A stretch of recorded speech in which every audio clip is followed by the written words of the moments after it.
Ukraine की राजधानी Kyiv में जबरदस्त प्रदर्शन हुआ है। रूसी दूतावास के बाहर लोगों की भारी भीड़ इकट्ठा हो गई है। हाथों में झंडे लेकर लोगों का पुतिन के खिलाफ ये प्रदर्शन है। प्रदर्शन के दौरान लोगों की अपील, उन्होंने कहा कि स्टॉप पुतिन, यानी पुतिन रुक जाएं, जिस तरफ वो आगे बढ़ रहे हैं वैसा वो ना करें। रूसी दूतावास के बाहर कीव में ये प्रदर्शन हुआ है। यूक्रेन के खिलाफ जो कदम उठा रहे हैं पुतिन, उसको लेकर कीव में पुतिन के खिलाफ ये प्रदर्शन रूसी दूतावास के बाहर हुआ है। लोग बैनर्स और पोस्टर्स लेकर पहुंचे, प्लकार्ड्स लेकर पहुंचे, स्टॉप पुतिन के नारे लेकर पहुंचे। देखिए, यूक्रेन की राजधानी कीव में जबरदस्त प्रदर्शन लोगों का, सड़कों पर लोग उतरे हैं और ये हम जानते हैं कि किस तरह से यूक्रेन में एक बड़ी आबादी है जो रूस का समर्थन करती है, तो वहीं उतनी ही संख्या में एक वो हिस्सा भी है जो एंटी रशिया सेंटिमेंट रखता है, जो रूस का समर्थन नहीं करता है और रूस का जो वहां पर हमला है वो चाहते हैं कि किसी भी सूरत में ना हो। गौरव अग्रवाल हमारे साथ बने हुए। गौरव, लेकिन जिस तरह से अभी फिलहाल रूस आगे बढ़ रहा है, ये बार बार चर्चा की जा रही थी कि रूस इस समय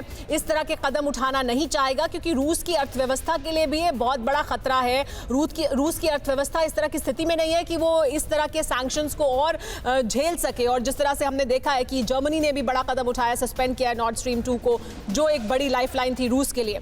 उसके बावजूद ये सब देखते हुए भी कैसे पुतिन और क्या सोचकर पुतिन इस दिशा में आगे बढ़ रहे हैं, उन्हें स्ट्रेंथ कहां से मिल रही है? Sumaira, let's not forget that world order is changing. आप देखिए, जो डोनाल्ड ट्रंप के जाने के बाद जो बाइडेन आए और ये कहा गया कि चीन के प्रति वो सॉफ्ट हो सकते हैं, सॉफ्ट नहीं हुए, लेकिन अमेरिका को चीन ने उसके सुपर पावर वाली इमेज को सबसे ज्यादा चुनौती दी है और चीन हर मौके पर यह बता रहा है कि वो अमेरिका को सुपर पावर या उसकी सरपरस्ती में सुपर पावर वाली इमेज के दौरे में आने को तैयार नहीं है। रशिया गए थे पुतिन और चाइना गए थे विंटर ओलंपिक्स के ओपनिंग सेरेमनी में, वो शी जिनपिंग से मिलकर आए और चाइना का पूरा रुख अगेंस्ट अमेरिका रहेगा। हम सब जानते हैं कि रशिया और चाइना अपने पुराने विवाद को भूलकर साथ आ सकते हैं और ये अमेरिका के लिए बहुत बड़ा झटका होगा।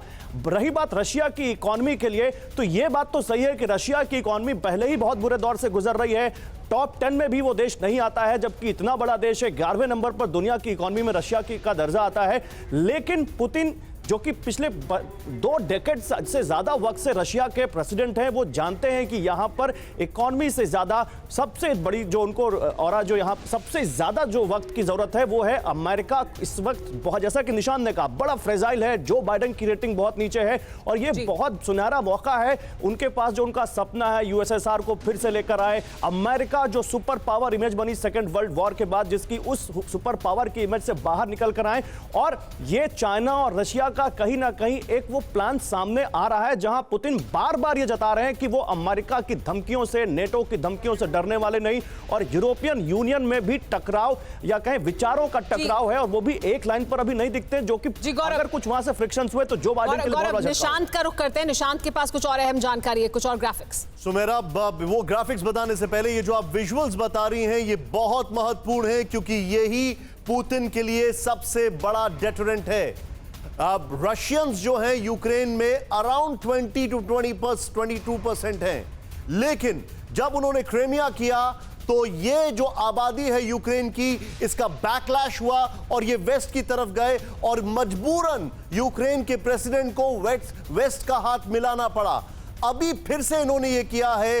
यूक्रेन के जो प्रेसिडेंट हैं वो मजबूर हैं मास ओपिनियन के चलते कि वो वेस्ट की तरफ देखें, रशिया की तरफ नहीं, बावजूद इसके कि अगर आज यूक्रेन के प्रेसिडेंट कहते हैं कि मैं नेटो को नहीं ज्वाइन करना चाहता हूं तो अपने आप ये मामला हल हो जाएगा। लेकिन उनका जो मास है वो कहता है no more Russia, let's move towards west, और ये उसकी तस्वीर, यही पुतिन के लिए एक बहुत बड़ी चुनौती है। This is not Afghanistan.